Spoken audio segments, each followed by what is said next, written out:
Mo Salah's only been out of the team for 3 games, not 3 months. And he acted like a big baby on that occasion. For him to say that he's not getting supported at this football club when they gave him this bumper new deal. Something is happening at Liverpool, something darker than the league table, darker than the results, and far more dangerous than a simple dip in form.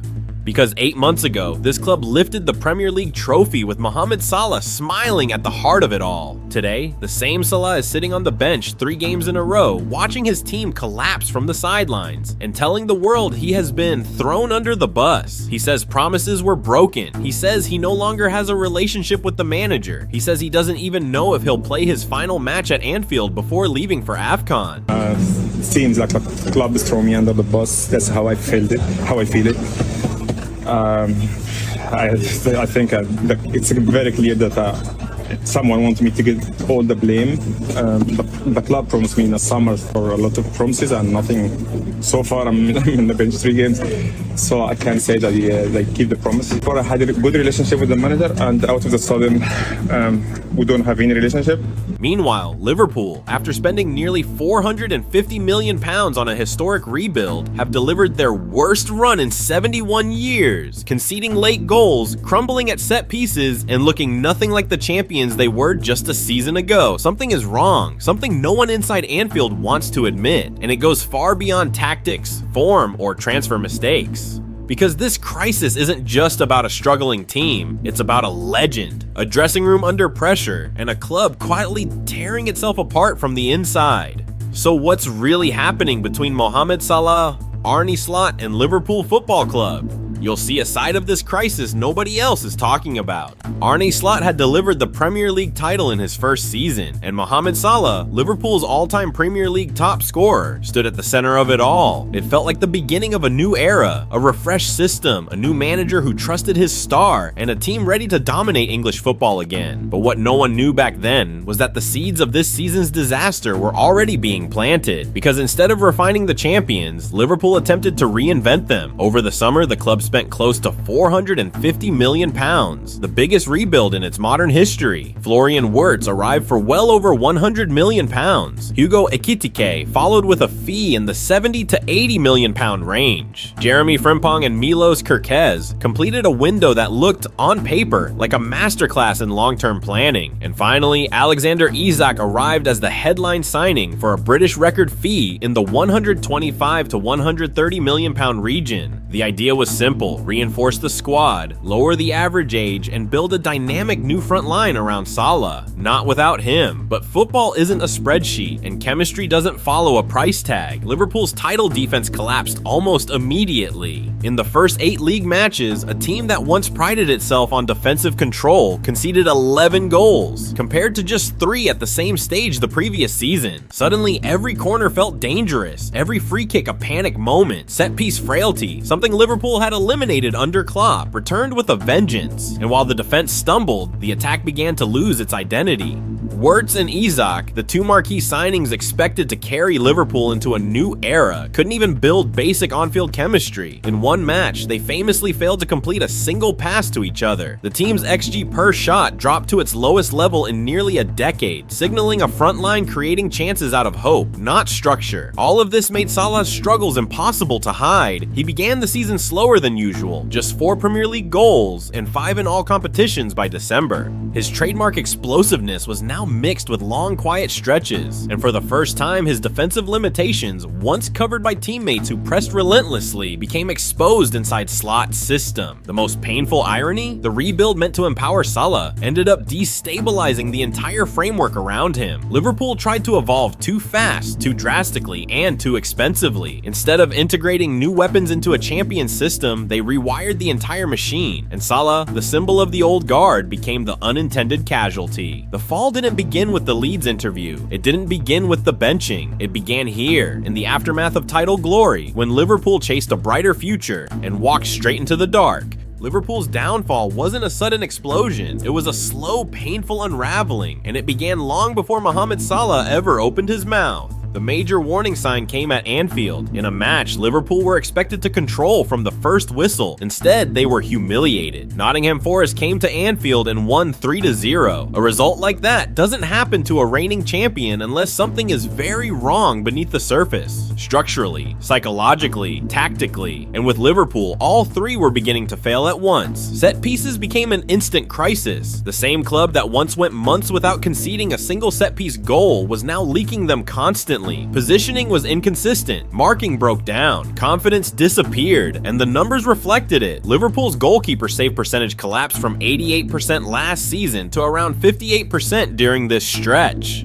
When a team falls apart this quickly, the attack usually steps up to compensate, but Liverpool's new-look front line still had no rhythm, and Salah, normally the one to drag Liverpool through chaos, found himself struggling to influence games. His form dip, once a small concern, was becoming a glaring red flag. Then came the night that changed everything. PSV Eindhoven arrived at Anfield and destroyed Liverpool 4-1. A disastrous performance, a European embarrassment, and widely described inside the club as the breaking point moment. Not because of the scoreline alone, but because of what it confirmed. This wasn't a blip, this was a collapse. Liverpool had now suffered 9 defeats in 12 games, their worst run since the 1953-54 season, the year they were relegated. Journalists began asking serious questions. Analysts started comparing this slump to the final months under Klopp, when the team had already shown signs of physical and tactical fatigue. But this time, the collapse felt different, because this time Liverpool were supposed to be stronger. They were supposed to be rebuilt. And Salah, the face of the club, was supposed to be protected by a system designed to maximize him. Instead, the storm forming around the team was slowly suffocating him. By late November, the consequences of Liverpool's decline reached their most symbolic stage. For the first time in years, Salah was no longer guaranteed a place in the starting lineup. It began quietly: West Ham versus Liverpool, Salah on the bench. Slot praised his professionalism afterward, but everyone could see the tension in Salah's body language. Then came the desperation match at Anfield. Liverpool 1-1 Sunderland. Liverpool needed goals, energy, leadership, but Salah was benched again. The crowd murmured, cameras zoomed in.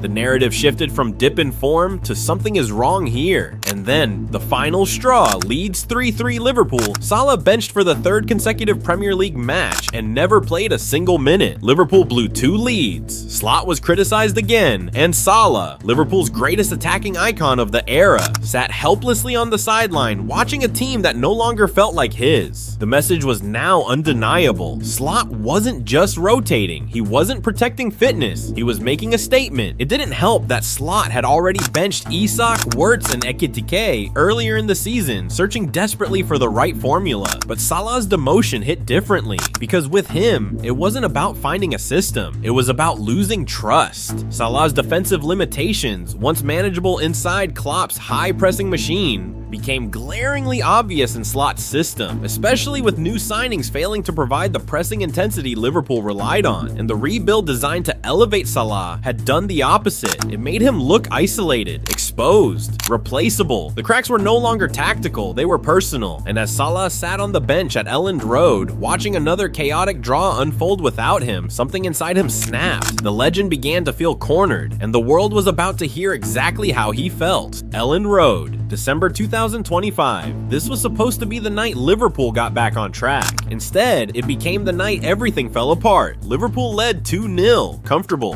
in control. Then Leeds pulled one back, then another, 2-2. Liverpool scored again, 3-2. Surely that's it, right? Wrong. Leeds equalized again, 3-3. Full time. Another self-inflicted collapse in a season already drowning in them. But here's the thing, it wasn't the goals that dominated the headlines the next morning. It wasn't the defending. It wasn't even the result. It was Mohamed Salah, sitting on the bench for the third consecutive Premier League match, and the absolute storm he unleashed after the final whistle. When Salah walked into the mixed zone that night, you could feel the shift in the room. Reporters knew something was coming. Salah doesn't do this. He barely speaks to the written media, and when he does, it's never by accident. And then he dropped the bomb. Seems like the club is throwing me under the bus. 7 words. That's all it took to detonate across the entire football world, but he wasn't done. someone wanted me to get all the blame. The club promised me in the summer for a lot of promises and nothing.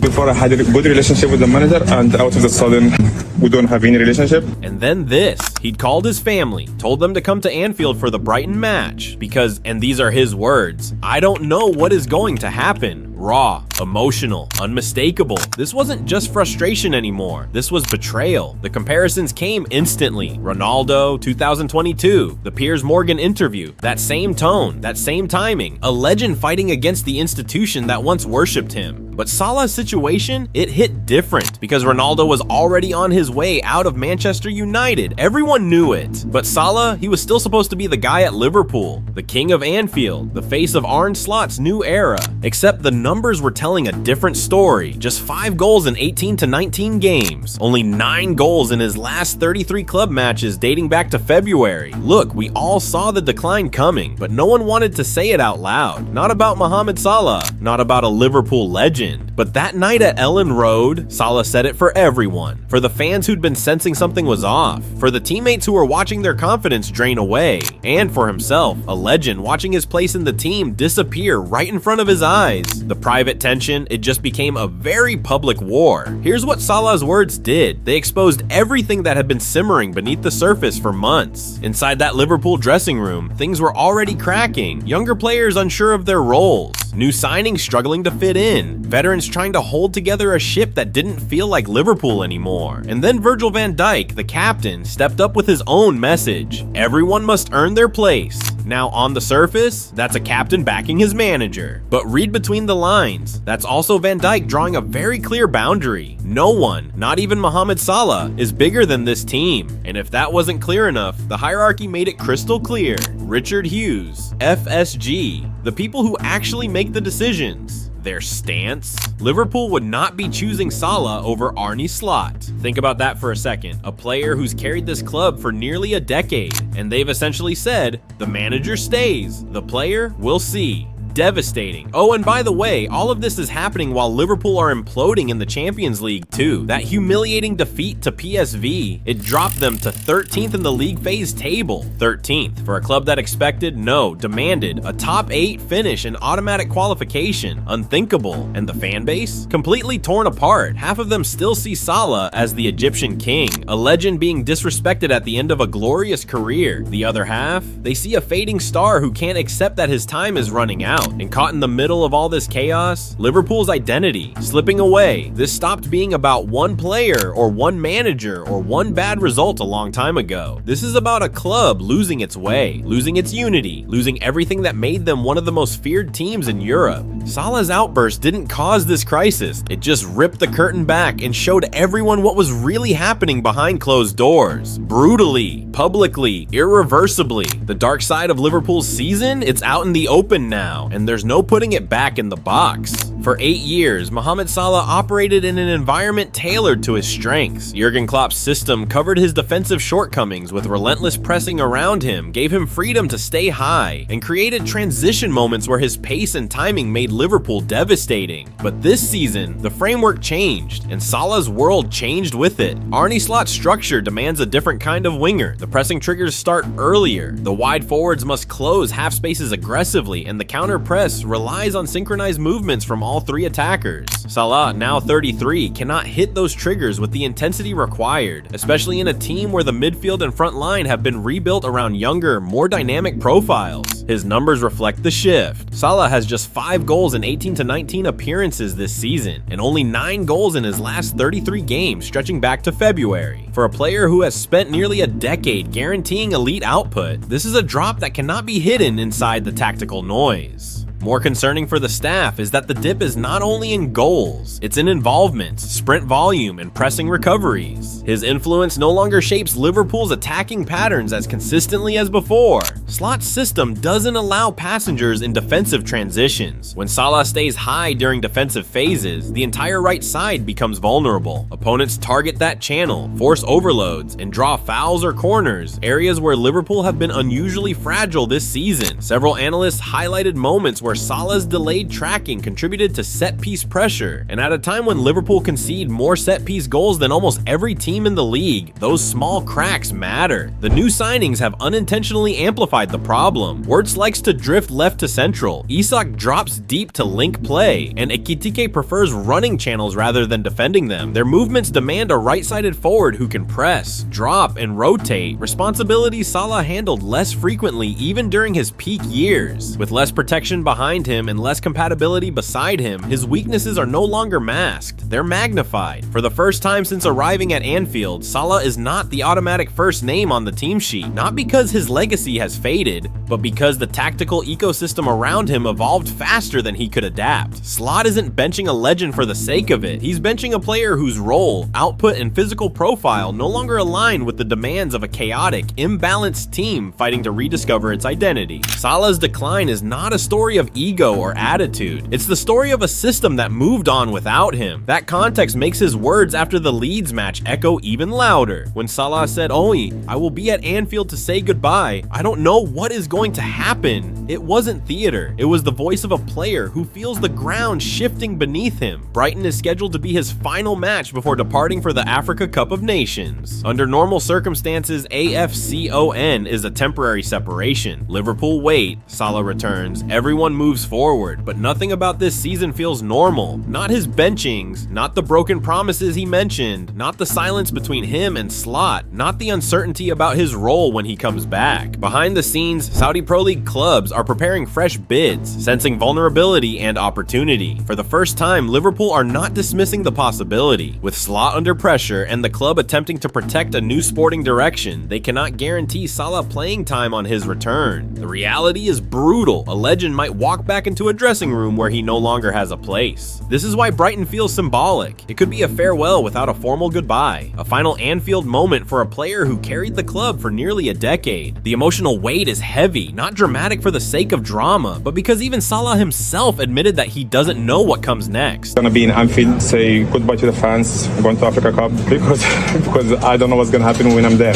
And that uncertainty lingers over every frame of this documentary. Salah is not just fighting for minutes, he's fighting for his Liverpool future, his legacy, and perhaps the last chapter of his European career. The King of Anfield stands on the edge, unsure whether the next step brings reconciliation or the end. When you look closely at Liverpool's season, it becomes clear that this crisis was never about one man. Not Salah, not Slot, not even the new signings. It is a story built on layers. Structural, tactical, emotional, each one adding pressure to a club already carrying the weight of a championship and the expectations that come after it. The rebuild reshaped the squad faster than it was ready to adapt. The tactics shifted before the players understood the demands. Aging stars struggled to fit into a system designed for intensity they could no longer sustain. New arrivals found themselves caught between the identity Liverpool once had and the one it was trying to build. And a dressing room used to unity began to fracture under the strain of constant instability. Salah became the face of this collapse, not because he caused it, but because his decline coincided with Liverpool's unraveling. His frustrations, his benchings, his outbursts, they were symptoms, not the disease. A club that had been defined by clarity and purpose suddenly looked lost, and a player who had once symbolized its rise now unintentionally symbolized its confusion. But here lies the truth nobody wants to say out loud. This crisis is the painful transition every great team eventually faces. A moment when evolution becomes uncomfortable, when legends lose their guarantees, when managers question their systems, and when a club's identity feels like it's slipping through its fingers. Liverpool are not just struggling, they are changing, painfully, publicly, and dangerously. And as the dust settles, one question hangs over Anfield more heavily than any transfer rumor or tactical debate. What happens to Mohamed Salah next? Because his future isn't just a storyline, it's the compass that will point Liverpool toward what they become in the next decade, whether they choose loyalty to their past or fully commit to a new era that has already begun tearing at the walls. The dark side of this crisis isn't the defeats, the interviews, or the drama. It's the reality that the club is standing at a crossroads. And whatever they decide, Liverpool Football Club will never be the same again.